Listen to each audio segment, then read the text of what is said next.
Today's Perspective guest believes that there's a nugget of hope buried amid the doom and gloom of the coronavirus pandemic. Bella Lack thinks the health crisis is a golden opportunity for us to clean up our act and the planet.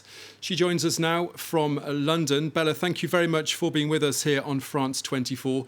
First of all, what's the main message that you're hoping to get across? What should this page-turner moment be as we start to think about a post-COVID-19 world?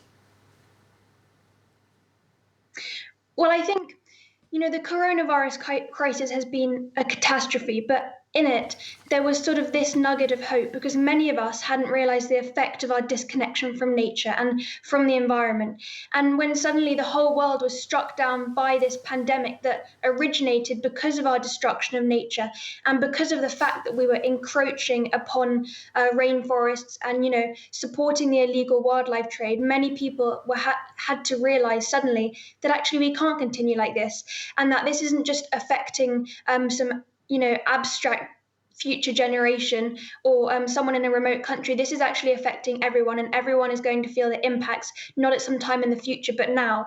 And I think it also showed us that bubbles of privilege aren't going to protect anyone, and that we have to take concrete action as fast as possible. Bella, do we have a clearer idea now of the positive effects that all these lockdowns and restrictions and curfews and so on have had on the natural world? Yeah, so I think, that narrative, I spoke about that a lot at the beginning of the pandemic, and we saw dolphins in Venice, and we saw there were pigs in Paris or something like that. There was wildlife coming back into cities, and everyone was thinking, wow, this is amazing. Look at what happens to the planet when we give it a chance to breathe. But actually, it's a very flawed narrative because we don't want the environment to only be able to regenerate when humans are locked up. We want to be able to regenerate alongside the natural world because essentially we are part of the natural world, and there's no way that we're going to get to a more sustainable and ethical future if we don't learn to live in a sustainable and ethical way. And I don't think we should even look at the pandemic and the changes as positives, because essentially we don't want change to come out of a place of suffering and of inequality and corruption. So I think instead we should look at the possibilities, because the pandemic has acted a bit like an MRI scan. It's exposed corruption, it's exposed inequality, but it's also acted as a portal into the future. So what's happened now hasn't been the change, but it's shown us a glimpse of what the world could be like, where people, listen to the birds, where people take time and go out into nature, where people cycle rather than get the car. So I think those are the things that we should take away from it. A big question that lingers is why, of course, we as a species didn't actually act sooner. And you partly put this down to humans feeling invincible and wanting to forge ahead in a somewhat capitalist world. Definitely. I mean, it's a form of cognitive dissonance, isn't it? Because the climate crisis, the environmental crisis is such a huge, overwhelming challenge. And it's only when you're actually confronted firsthand that you suddenly realize you need to take action. And there's a discrepancy because right now the countries who are emitting the most, who are causing the most impacts of the environmental crisis, are also the ones who are protected by those bubbles of privilege I spoke about. And it's not like these bubbles are going to last forever, but we are at a point right now where the impact is being felt unequally. So I think that's one of the main reasons, and it's only when we actually stop, developed countries, stop and actually listen to the stories of the people on the front line and realize that actually the climate crisis is happening now, and we have to do as much as we can now.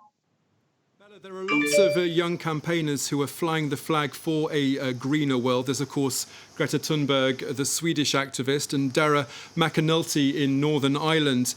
Is it the case, in your view, that older people aren't doing enough and that younger people are being asked to do too much? I don't think young people are asked to do too much. No one is actually asking the younger generation. And I think what has been incredibly inspiring for me is the way my generation have sort of surged up to fill this space. And it's not about letting young people step back and relax, because actually right now there's no demographic in the world which has the chance to relax. We're at a point where there's we're at a point of crisis, really. And when you're at a point of crisis, you can't only put the responsibility down to some people. So I think what has to happen is the young people, as you mentioned, Greta and Dara, the message that we're trying to convey isn't a new message. It's one which has been propounded by ecologists and environmentalists for actually more than 100 years. So this isn't about suddenly listening to the younger generation. It's about everyone realizing what the science is saying, uniting behind that, and everyone getting together to take action. Now, later this year, a new documentary called Animal will be screened in cinemas. You've been working on that with the conservationist Jane Goodall and the French ecologist and director Cyril Dion. Tell us more about that and what you hope that this film might achieve. So it's very funny and ironic because Animal, despite the title being Animal, I think I learned a lot more about humans making this film, because what we realized, we went into the film looking at lots of different sort of disparate issues. We were looking at plastic pollution, extinction, overuse of pesticides, permaculture and agriculture, and we were looking at all these different issues thinking, right, these are the things causing the environmental crisis. How can we solve each of them? And then we spent 6-7 months filming, and we came out thinking, actually, the root of all of this, there's one cause which is causing all of these impacts, and it's our disconnection from nature. And in the UK, 75% of young people spend less time outside than prison inmates. And I think what we realized, speaking to all these people making the film, we spoke to philosophers, economists, activists, farmers, and they all kind of repeated the same message in different veins and different forms. And that message is, we need to change our relationship to nature, and we need to change the whole narrative of our society from one of consumption, growth, and being invincible to one where we recognize the circularity and we recognize our fundamental part of the natural world. And that means changing everything based on this new structure of circularity, changing our economy, and changing the government to reflect that as well. And I think also during the pandemic, lots of governments around the world sort of realized this. And one incredible example is Amsterdam, who decided to adopt the donut economy model, the circular economy. And it sounds sort of abstract thinking about the economy and extinction and all these things, but they're all part of this puzzle. They're all pieces of the puzzle. And when you realize and you suddenly make this connection, as we did in Animal, then it begins to make sense. And Bella, in about 20 words, you've done so much today: books, documentaries, public speeches, and so on. Very quickly, what does the future hold for you? I think the future holds a lot of hope. We could be overwhelmed by the complexity and scale of the crisis, or we could fall in love with the possibility of the future. And right now, we're at a crisis point, and that doesn't mean sort of stepping back, feeling apathetic. It means uniting together to create this beautiful new sustainable world where nature thrives, where it's much more equal, and which is cleaner, and that we enjoy living in. And I think it's a beautiful opportunity we have to shape this new world. Bella Lack, it's been an honour to talk to you this morning. Thank you very much for being with us here on France 24.